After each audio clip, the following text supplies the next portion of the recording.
demak biz pulimizni bekorga sovurib yotibmiz.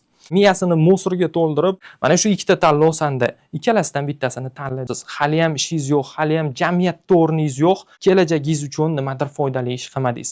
Jamiyat buni qabul.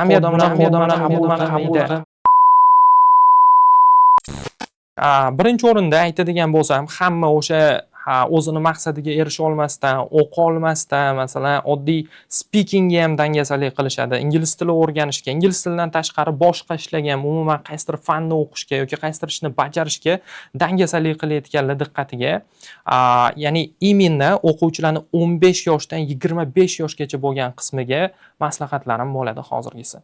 Chunki men o'zim o'sha bosqichlardan o'tganman va qo'limdan kelgancha sizlarga mana shu bosqichdan muvaffaqiyatli o'tib olish bo'yicha maslahatlarimni berib boraman.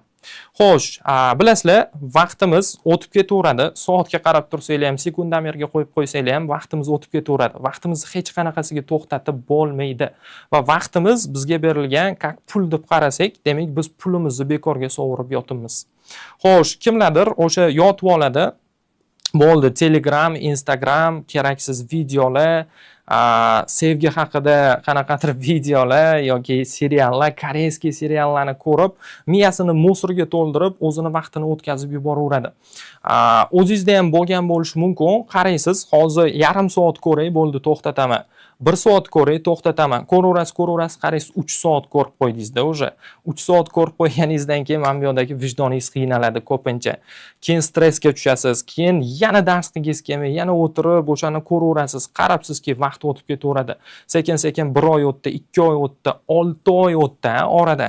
Lekin sizni tengdoshlaringizcha, siz bilan birga maktabda o'qiyotganlar yoki universitetda o'qiyotganlarcha nima qilyapti ular? Ular ba'zilari til o'rganyapti, ba'zilari foydali bilimlarni o'rganyapti va mana shu siz 6 oy bekorga sarflagan vaqtingizda ular til o'rganib, IELTS topshirib, sertifikat olib, qanaqadir ishga kiryapti yoki grant yutib chet elga o'qishga ketyapti va hayotini bitta pog'onaga ko'taryapti. Lekin siz bo'lsangiz hali ham o'sha pog'onangizda o'tiribsiz. Hali ham ishingiz yo'q, hali ham jamiyatda o'rningiz yo'q, kelajagingiz uchun nimadir foydali ish qilmadingiz. Jamiyat bunaqa odamlarni umuman qabul qilmaydi.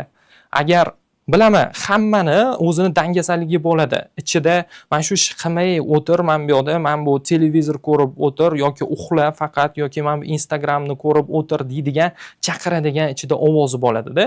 O'sha ovozini yengib o'tgan odamlargina bu hayotda nimagadir erisha oladi. Men akademik litseyda o'qiganman. Akademik litseyda o'qish davomida biz ertalabdan kechgacha kuniga 18 soat dars qilardik. 18 soat. Uxlash, ovqat yeyish bilan 6 soatimizni o'tkazardik xolos. Va o'shanda o'qituvchilarim bitta narsani aytishardi-da. Akademik litseyda 3 yil o'qiganmiz. Senda ikkita tanlov bor.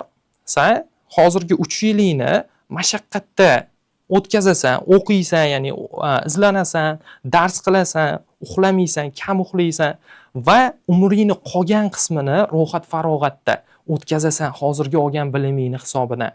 Yoki ikkinchi variant, sen hozir maza qilasan, aylanasan, ko'chada bolalar bilan o'yinlar o'ynaysan, vaqtingni behuda sarflaysan 3 yil, lekin umringni qolgan hamma qismini sen mehnatda, og'ir mehnatda, qiyinchilikda o'tkazib yuborasan. Mana shu ikkita tanlov sanda ikkalasidan bittasini tanla deyishardi va bizga hammaga mana shu motivatsiya bo'lardi. Ya'ni men umrimni qolgan qismini rohatda o'tkazish uchun, chiroyli kelajakda o'tkazish uchun hozirgi 3 yil mashq qilaman, mayli deb hamma bosib o'qirdi va bosib o'qiganlar o'sha o'zini katta natijalariga o'sha erishib bo'lganman, hayotda o'z o'rnini topib bo'lgan.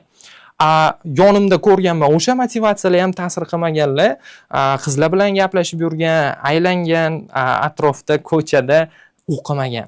Ular hozirgacha aksariyati hayotda o'rnini topolmagan, ishsiz, nima qilsam bo'ladi deb kelajagini o'zini topolmay, qurolmay yurganlar borda.